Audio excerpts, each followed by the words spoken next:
بسم الله الرحمن الرحیم. مەسەلەی سەرەتا خوێندنەوەی من بۆ ینی هاتنە ناو دنیای خوێندنەوە تقریبا دوو شتە کە تەواوکەری یەکترین. یەکیان هەر ئەو ژینگە بۆ ماوەیی و جیناتەیە کە باوکم بە ڕەحمەت بێت خوێندن و شتی سەرەتاییش تەواو نەکرد بوو، بەڵام حەزی لە خوێندنەوە بوو. لە 87 کە گوندەکان ڕووخان، گوندی ئێمە شێخلەنگەر ڕووخا بوو،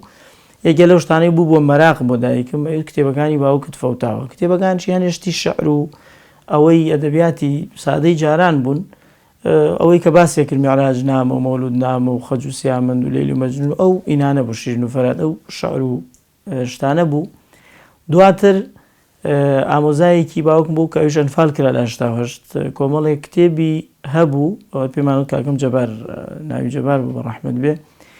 کۆمەڵێک کتێبی بوو ئێستاش لە کتێبخانەکەی دکتۆری منە هەیە. ئەو کتێبەکانی ئەو بەرزتر بوو، زیاتر هەستمە کرد فکرەکان فکری چەپ بوو، نەچەر خۆی نوێژیە کرد، من ئاگدار بووم. ئەوانە وای کرد بوو دکتۆری من زووتر بخوێنێتەوە. لە ئیبتیدایی لە 56 سەرەتایی دکتۆری من کتێبی ئەوانەی کاکەم جەباری ئەخوێندەوە بڵین کە مستەوایشیان بەرز بوو، مامۆستایەکمان بوو لێی تووڕە بووتی ئەو کتێبی مێژوو کورد و مێژووی کەمال مەزەر هی تۆ نییە، تۆ بۆ کتێبانە خوێنیتەوە. هەر ئەو وای کرد کە 3 ساڵە من گەورەترە دکتۆری من چوومە پۆلی دوی ناوەندی کە هەشتی بنەڕەتی ئێستاکە بە زەختی ئەو ینی وای کرد کە بخوێنمەوە، ئیلا بێ و کتێبانە بخوێنیتەوە. چەند کتێبێکی ئێستا بیرم نییە چیە سەرەتایی پێدام، هەر ئەوەندە حساب بوو لەگەڵ ئەو دنیای خوێندنەوە من ڕەبتم پیا کرد و ئیتر وای لات کە خۆت چێژت وەرگرت پێویست ناکە خەڵک پێ بڵێ خۆتە خوێنیتەوە. دواتریش کە ئیتر چووینە ینی پۆلی سێی ناوەندی نوێی بنەڕەتی ئێستا و دواتر پۆلی دە یان چواری ئامادەی جاران، من لەگەڵ ئەو سەحوەی ئیسلامی وشتا تەواو تێکەڵ ماتمە ناو دەرس و دروستەوە. لەوێەوەی تر بە دیوێکی تران خوێندنەوەش دەستی پێ کرد و کتێبی ترم بەرچاو کەوت و ئەوها بوو. حەزی نووسین وا ئەزانم شتێکە بەر لە هەموو خۆکارێکی دەرەکی شتێکە لە ناوەوە نازانم چۆنە، ینی بەهرەی ناوەنەی ینی شتێکی خواداوە خوا ئەیدا. من بیرم دێ هەر لە پۆلی هەشتی بنەڕەتی کە ئەو کاتێک کە ئەڵێم دکتۆری منەوێت کتێب بخوێنەوە، هەر لە خۆمە دوای خوێندنەوە 1-2 کتێب بوو، ئەو بێسەرپەرشتانی بۆ خوێندینەوە لە ماڵە دکتۆری من خۆی وخاتە هەر گەنجێک و پۆلی 34 ناوەندی بوو، بێسەرپەرشتانی خوێندبووە لە خۆمت ڕۆمانە نووسم. ئێستاش ماوە بەتەمام لە شتێکە ئەوکو یادداشت بڵاوی کەمە 28 لاپەڕەیەکم نووسیوە، ئێستا کەی خوێنمەوە هیچ ڕەبتی بەیەکەوە نییە، یان هەر هیچ مانای نییە، بەڵام هەر لە خۆمەوە حەزمە کرد بنووسم. دەفتەری یادگارەکانم ماوە کە هی 97 بە دواوەیە، حتا مەرحەلە دوی کۆلێژی شەریعەش هەرەو شتانەمە نووسیەوە. زۆری هەر شتی زۆر سادەی ڕۆژانن. ئەمڕۆ هەڵساین بۆ نانی بەیانی ماسمانە بوو، خواردمان لەگەڵ چایە، نازانم کات بوو ماڵمان تۆزە دانیشت ڕۆژتەوە. حەزمە کرد ئەوەی هەیە و ئەگوزارێ لە شوێنێکات تۆماری کەم. 5-6 دەفتەری ئەوەی گەورەی هینمەیە، ینی یادگاری وشتیوە کە کەمینەیەکیان شتی زۆر جددیتایە، بەڵام ئەو حەزە بوو. دواتر کە خۆی زیاتر نووسینی جددی من نامم هەبوو، ینی بەردەوام لەو تەمەنی ینی 15-16 ساڵیەوە من نامم هەبوو، نامەشم بۆ هەر کەسە نرد یەکێ لەو شتانەی سەر پێکەیم دێ ئەو چی بووای لە من کرد بوو،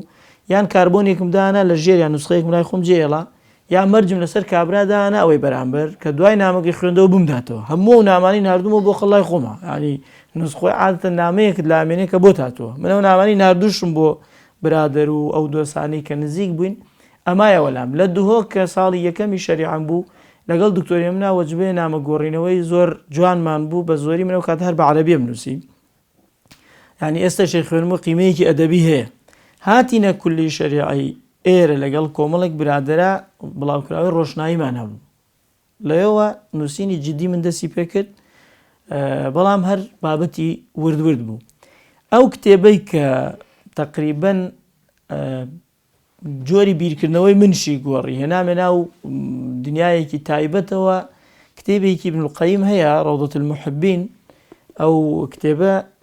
ئەمە بیرم دێت طبعاً لە یەکی کولیە لە ئەوە هێنابووم، لە کتێبخانەی کۆلێژ هێنام، باسی عشق و مەحەبەتی ئەکرد و ئیسلامیەک بە تایبەت ابن القەییمێک کە لە مەدرسەی سەلەفی حسابە، بۆ من زۆر ڕاچەڵەکێنەر بوو. سەیرم کرد بابەتەکەی زۆر تەڕوخۆش و بابەتێکی جدی بۆ گەنجێک لە تەمەنی 19-20 ساڵیە حساسترین بابەت بە ئەو مەسەلانەیە کە زۆر بە دەوروبەری ئەیبینێ خۆی جار وایە تێکەوێت لە هەستێکی وە ئەوە وای لە من کرد ئەم خوێندەوە دوای هاتمە ئێرە لە هەولێر بە دەرس ئەموتەوە بە بڕێک برادر کە لە پێشی خۆم بوون لە کولیوان مەرحلە 4 بوو سێ بوون یان 4 بوون مەرحلە 2 بووم بە یەکەوە شتمان لێ خوێندەوە وەکو تقریبا نیوچە دەرسێک بوو هەر کۆی ئەوە وای کرد دوو کۆڕم حازر کرد لەسەری برادرێکمان هەبوو عەبدولقادر شەشۆی ئێستا دکتۆر توانە حەسەن لە سلێمانیە اقتراحی وەی کردوتی بۆ و کۆڕانە نانووسیتەوە وەکو کتێب چاپ کرێت ڕێکم خست یەکەم کتێبی منی لێ دەرچوو کە عشق لە نێوان عەقڵ و ئایندایە ئێستاش بەڕای زۆرێ لە خوێنەران تقریبا ینی پێچە باشترین یا یەکێک لە باشترین نووسینەکان ڕاستی من هەر وەکو تەبیعەتی خۆم لە مناڵیشە دایکم خوا عەفوی زۆر جار ئەیوت برادرانە یانوت یاوت قسەت زۆر هینە چزانم وشکە جار وایە شتێک ئێڵی بێەوەی بیرکەیتەوە دەوروبەر پێی ناخۆشە پێی خۆشە ئەو حاڵەتەم تایە لە هەمان کاتە حەزەرێکم تایە پێچە ناوەکی بێ زۆر لە دەرەوە دیار نەبێ قسە زۆر جار نایڵێم بەڵام ئیتر کە ئاڵێ گەشتە نوکلوتم و بڕوام پێی پیا کرد لە ناوەوە کە ئەمە زەرورە ئەگەر بزانم هەرچی ئەوتێ منەیڵێم ینی ئەو تەبیعەتە نازان باشە یا خراپ بەڵام وایە ینی وەکو ئەوە مەدح نییە خۆمانەخواسە وەصفی حاڵەتێکی تەبیعیە کە وایە ئەو بابەتانە هەستمە کرد زەرورن چونکە من لەو ڕۆژنایی گۆشەیەکم هەبوو بە عەرەبی قصص واقعية عن مآسي التقديم والفشل في الكليات والمعاهد باسی هەر ئەو تەقدیمی کولیە و کە ڕەفز وەرەگرێومانە 6-7 چیرۆکی لێ بڵاو بۆ کورتە چیرۆک زۆربانی برادری خۆم بوون زۆر دەنگدانەوەی بوو ئەمزانی ئەمە خەڵک تەڵەبی لەسەر ئەمە هەیە من کە خۆم ئەم کتێبم خوێندەوە کەوتمە ژێر کاریگەریەوە ئەمزانی زۆربەی و گەنجانی تش هاوتەمەنی منن بۆ نووسینێکی وا ڕاچەڵکێن ئەو کاتەش نەمەتوانی ئەمە ڕاستە خۆ وەرگێڕم ئێستش ناتوانم چکە وەرگێڕان کات و سەلیقەیە زۆری ئەوێ خولاسەی ئەمە و بەبەر فکری زیاترەوە و شتی خۆمانی و سەردەم کردمە ئەو کتێبە دواتریش ئەو کتێبانی کە باسەکرێکی لەو کتێبانی کە زۆر دەنگدانەوەی بوو کتێبێک لەسەر ئستیمنا کە بەلای زۆرینەی ئیسلامیەکانەوە حرام بوو بڤە بوو خەتەر بوو من لەو کتێبە 140 لاپەڕەیە بە تەفسیل باسی و مەسەلەم کردووە دەلیلێوانی کەڵێن حرامە چۆنەچی ئەمزانی کاردانەوە دیسان لە وەسەتە دینیەکە پێچێ بە خراپ بشکێتەوە حتا بیرم دێ و کاتە لڤین مقابلەیەکیان بڵاو کردمەوە لەسەر ئەو کتێبی عشقەکە بە ناوی مەلایە کتێب لەسەر عشقە نووسێ بوو بۆ هینێک یانیەوە چۆن شتی وابێ والحەمدولیلا دوای مودەیەک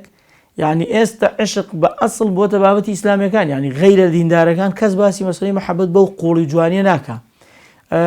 ئەوە ترسێک لەوەیە بەر لەوەی قسەکە پێبگا هەبوو بێ بەڵام ئەوەنە الحەمدولیلا خۆم بۆ ئامادە کردووە کە دوایی وەڵامیەوەم هەبێ کە ئەو شتانە وایە بە تایبەت بۆ تەئیدی کتێبی عشقەکە من ئیسفادەم لە ماوەسە سەید ئەحمەد زۆر کرد هەم بۆیم خوێندەوە هەم پێشەکیشی نووسی وەکو ئەوەی کە ئیتر سەنەدی پشتیوانیەکی گەورە بێ گەنج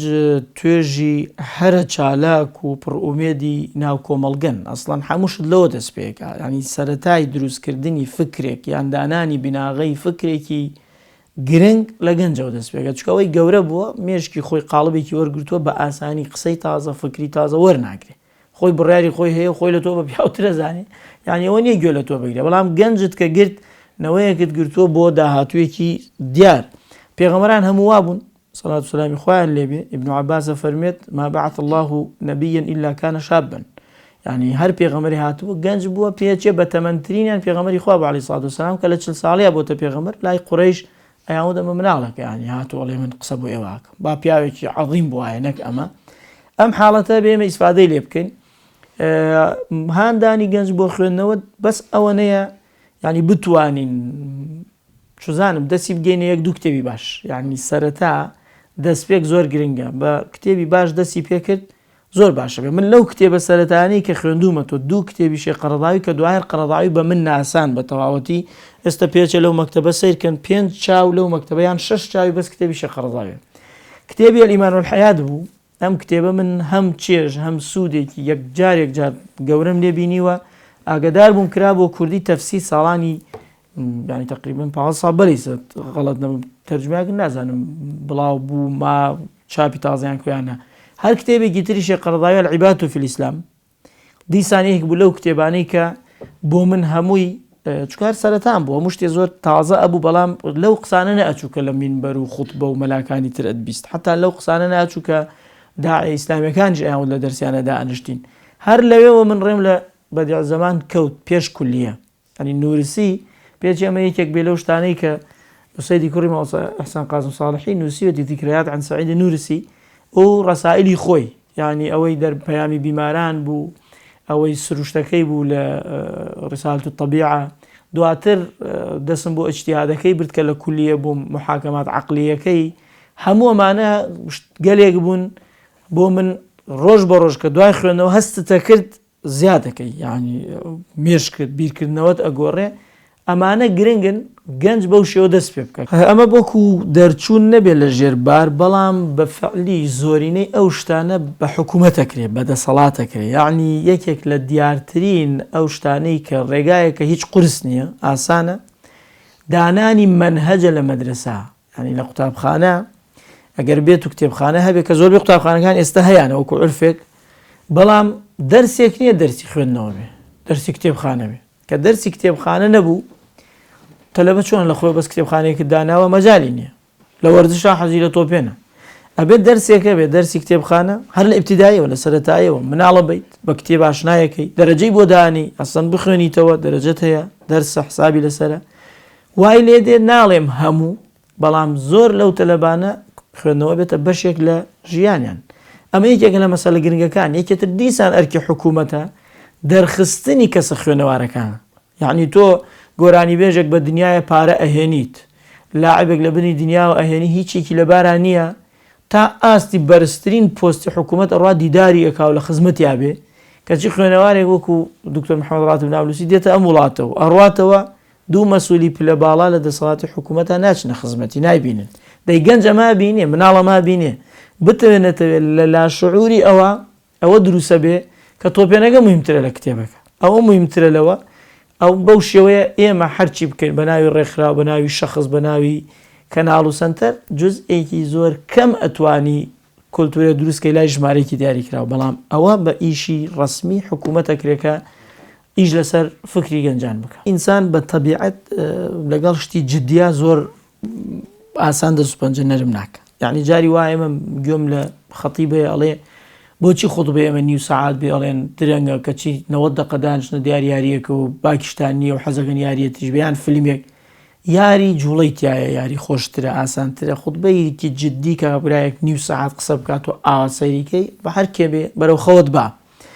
خوێندنەوەیش وایە ینی دایمەن و توانە خوێندنەوە حەپی خەوە ینی کە هەر کاممان کتێبێکیتە دەسەوە بخوێنیتەوە لە ناکام کزابیت خەوتێ بەڵام مۆبایل ئەگۆڕێت تەنەوەع ڤیددیۆیەکە نوکتەیەکە شتێکە ناتوانی بیکەیتە بەدیل بە هیچ شێوەیەک بەڵام ئەکرێ ئاشتیان کرد ینی کات تەقسیم کرێت هەم مۆبایلەکەت هەبێ هەم جاری وایە کتێب ببە ناو مۆبایلەکەەوە یعنی ئێستێمە زۆرمان سیاقاکەین بە ڕۆژگار ئەوەی ناو سیارەیان پێچێ لە ژووری ئیسراحەدادانە نیشین ئەکرێ کتێبی خوێنراوە هەیە دنیای ئۆدیۆبوو کە ئێستا باوە لە دنیا کتێبە خوێنرێتەوە یعنی ئەوە ئاسانیان کرد چۆن جلشۆر هەیە و قاپشۆر هەیە و لە ماڵە ژن بەس قاپەکەی تێفڕەدایسە وای لە هاتووی کە کتێبت بۆ خوێنێتەوە ینی تۆ خۆش مەخوێنەوە لە ناو سیارەکە لە جادی بخێ سەر گۆرانی بیخە سەر کتێبێک یەکێک بەدەن کتێبێکت بۆ خوێنێتەوە با لە 180 خەیاڵت بڕۆ خۆ 20 لە 100 ئیسفادەی لە یەکەیت و گوێت لایە بێت ئەمانە ئەکرێت دنیای PDF دابەزێنرە ناو ئایپادەوە لە کاتێکە بە تەکسیە بە پاسەچی بۆ شوێنێک لەناو ئەو هەموو شتە زیادە سەیرەکەی با 20 دقەیش سەیری چەند لاپەڕەیەک بکەیت ئەمانە ئەتوانین هاندین ئیشی لەسەرکەین عەرەب لەم مەسانە باشن زۆر چکە سەخاوت طبعانە کتێب بە بەلاشە خەنە سایتەکانەوە بەڵام زۆرێک کتێبی تر کە بە زمانی تر بخوێنیتەوە بە ئاسانی پێچە دەست نەکەی PDF لەبەرەوەی تەبعی بەشەر ئەگۆڕێ زۆر شتیوانێ بەس لە قۆناغێکا یەک دوو لەو کتێبانەی شەریعەتی مەخوێندەوە گفتوگوهای تەنهایی بە تایبەت جۆرێک لە جۆرەکان هەنووسیشمە لە بابەتێکە ینی حەسوودیمە برد کە منم قسانە لەوەی ڕۆژێ بم کرد بە بەس ئەمە تازە پێش توێتی و چۆن بڵێ بردی ینی ئەوەیە کە خۆت حەزەکەی لە جێ ئەوە بوویتایە ئەو کتێبە ئیبن القەیم بۆیە هەر جۆرێک لە جۆرەکان کوردیەکی پوختی ئەو کتێبەیە کە پێچەوە قەیم و بەرز نەبێ کە نووسیم عشقەکە هەرەوە بوو جۆرێک لەو خۆزگەیەیە کە مادام نەمتوانیوە وەکو ئەو کامل بنووسی با شتێک لە نەوعیەوە بۆ هاوزمانەکانی خۆت بنووسی غەزالی بەعام هەرچی خوێنیتەوە ینی جۆرێک لە جۆرەکان حەسوودیت بۆ دروستەکە بە حاڵی غەزالی کە ئەو بۆ شتان نازانێ ینی خۆزگە من بمزانی باە بەڵام یعنی شتی زۆر بڵێ ئەوە هەر تقریبا نتوانڵێن بەعام نەوعی شخصیەتەکان حەزم کردووە ئەوە لە مناب وایە بەڵام دیاری کرا بڵێ 10 کتێب پێ هەر ئەو 1-2 شتە بووە تقریبا. وڵی خوێندنەوە ئەگەر بخوات پێش خوێندنەوە تۆزێ ئینسان ینی شعوری بداتێ خوا بکە بەشم بوو بێ وات لێکا کە زووتر پێگە یعنی ئەو دایم وتراوە تۆ ئەزمونێک لە جاتیەوە خۆت ئەزمونی ئەزمونی کەسێکی تر ئەخوێنیتەوە ینی وات لێ دێکانەوە خۆت بینیوتە تۆ سەفەرنامەی وا خوێنیتەوە بۆ وڵاتان باوەڕت بێ خۆت بچی وەکو ئەو دیقەتی ئەو شتانە نادی کە ئەو بینیوێتی ئەمە یعنی تۆ لە یەک کاتە ئەکاتە ئەوەنە شخصە کە شتەکانی نەخوێنیتەوە ینی تۆ لە زەمەنی ئێستا دانیشتووی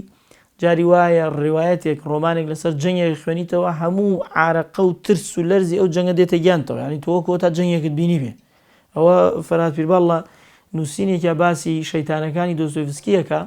ئەڵێ من بیرم دێ کە شەیتانەکانی دۆستۆیڤسکیم خوێندەوە خەوتم بەیانی هەڵسام دەمم تامێسکە دەرکرد بوو ئەوەنە لە ترسا ڕاچەڵکی بووم بەدەم خەوە دەیەتباتە ناو ئەو حاڵەتەوە بە فعلی من دوای خوێندنەوەی دۆستۆیڤسکی کە لەم 2 ساڵە دەستم بۆ بردووە هەستەکەم دەوروبەریش ئەزانن تەلەبەکان ئەڵێن ئەو نووسینانەی دوای خوێندنەوەی دۆستۆیڤسکی تۆی نووسی هەستەکە 1 شەوت بەرزتر بوویتە تۆ لەوانەی پێشووترت ئەزمموی ئەو کابرای وەرەگری ئەو هەموو عەقڵ و شعورێ و هەیەتی پێچە خوانەی داوێ بە تۆ بەڵام ئەو خستوێتێ بەردەست بووت فەرموو تۆ ئیسفادەی لێ وات لێکا کە زوو پێ بگەیت تێ بگەیت دایک و باوک چۆن جاری وا هەیە خەڵات بۆ مناڵی دانا بۆ نموناڵێ ئەگەر ئەمساڵ لاجەحوی مۆبایلێکت بۆ کڕم ئەمە تەمان خراپێ ینی هەدیەیەکی خراپێ دێتی چۆن ئەڵێ پاسکیلێکت بۆ کڕم یان ئەتبم بۆ سەفەرێک ئەتوانێت کتێب بکاتە دیاری هەر ئەوە نە کتێب خۆشەویستەکە ئەوە کتێبێکی متعة القراءة هی دانیال ئافرەتێکی فەڕەنسیە نووسیوێتی دانیال نەزەم چی ناوەڵا بیرم نەما ئەڵێ غەڵەتێکی گەورەیە بە مناڵەکەت بڵێ ئەگەر سەعاتێک بخوێنی یان بخوێنیتەوە ئەڵم ساعتی سەی تەلەڤیزیۆنکەی ئەوە بێ ئەوەی بزانی تەلەڤیزیۆن کردۆتە خەڵات بە ینی تەلەڤیزیۆن مهمترە ئەبێ بەعەکسەوە بڵێ ئەم 2 بەرنامە سیرکەن دوای وەرن چیرۆکتان بۆ خوێنم ئەگە بە کپی دانشتن سەی تەلەڤیزیۆنکەن چیرۆکتان بۆ خوێنمەوە ئەوە وای لێکا چیرۆک خوێندنەوە بێتە خەڵات بە هەمان شێوە مەعرەزێکە کرێتەوە وائیبی بۆ بازار و بۆ جلوبەرگ و بۆ مۆتە خواردن و بۆ نازانم پارک و شاری یاری وعدی بدەرێ لەم سەر عوتڵا عاقڵ بن و قاڵەقاڵ مەکەن لە ماڵە مەسەنگە 2-3 مناڵتەیە چی بە یەکۆتامم پێشەنگایەکە کرێتوەتان بۆ پێشەنگا ئەمە وای لێکە ئەوانە ئەبنە دیاری بۆی کتێبخانەیەکی بچووک لە ماڵە هەبێ هەر دوای شتێک بەدەست خۆت دیارێکی بووین تۆ کتێبێکە ئەوە بخوێنەوە دوای بۆم باسکە مەسەلەن لای 2 کەس ئەڵێ ئەو کتێبی خوێندووە تۆ باسی کردو ماشاڵی تێگەیشتووە ئەمانە وای لێکا و مناڵە بێ ئەوەی بزانی پێشی تۆ داتەوە جاری وایە بۆ گەنجیش گەنجە بێ خۆی مەسلحەتی خۆی بزانێ ینی ڕاستی پێغەمبەری خوا عەلەیهی سەڵات وسەلام لە مرۆڤ پەیامداری بە تەفسیل باسم کردو لەو کتێبە ئیشی پێغەمبەر هەر ئەوە نەبوو چرایەکی لە مێشکی ئەو سەحابانە داگیرسان ئەگەر ناخۆ هەموو شتانی فێر نەکردن شعوری پێدان ینی گەنج هەر ئەوەنە گرنگە پێی بڵێ تۆ ئەتەوێت لە داهاتووە وەکو فڵان کەس بی وەکو فڵان کەس بی نمونەیە باشی پێنیشاندە لە خوێندنەوە و خاوەن شەهادە و ڕێک و پێک یەکێکیش کە کەوتۆتە دوای دەست بەتاڵی و لە ئەخیران ڕەنجەڕۆ بووە حتمما خۆی ئەوەنە عەقڵەیە بڵێ حەزەکەم ئەم نمونە دیارە بم دەی بڵێ ئەوە بە کتێب و بە خوێندن و خوێندنەوە گەشتۆتە ئەوە هەر ئەوەنە پێی بڵێ خۆی ڕچەکە بدۆزێتەوە زۆر پێویست ناکات دەستی بە زۆر دارەدارەی پێ 100% ئەگەر خوێندنەوە دروست و ڕێک و پێک بێت تاک حتمما ڕێک و پێک دەرەچێتەوە دروستە بەڵام بزانی چی ئەدەیت خواردن جستەی ئێمە هەموو نەشونمای لە خواردنەوەی بەڵام ئەگە خواردنی خراپ بدەیت بە عەکسەوە تەدمیر دەکا کتێبیش وایە کتێبی باش خۆراکی باشە بۆ ڕۆح ئەوە قسەیەکی مەشهورە کە وتویانە وازانم هینە برناتشۆیە لە منهەجیشە هەن لە پۆلی 11 خوێنن المەکتەبەة صەیدەلیەة العقول کتێبخانە دەرمانخانەی مێشکە ینی بۆ جەستە چۆن پێویست بە دەرمان و خۆراکەیە بۆ مێشک و سەحەتی نەفسیشت پێویست بە کتێب خوێندنەوە هەیە حتمما ئەگەر باش بخوێنێتەوە کەسێکی باشی دەرەچێت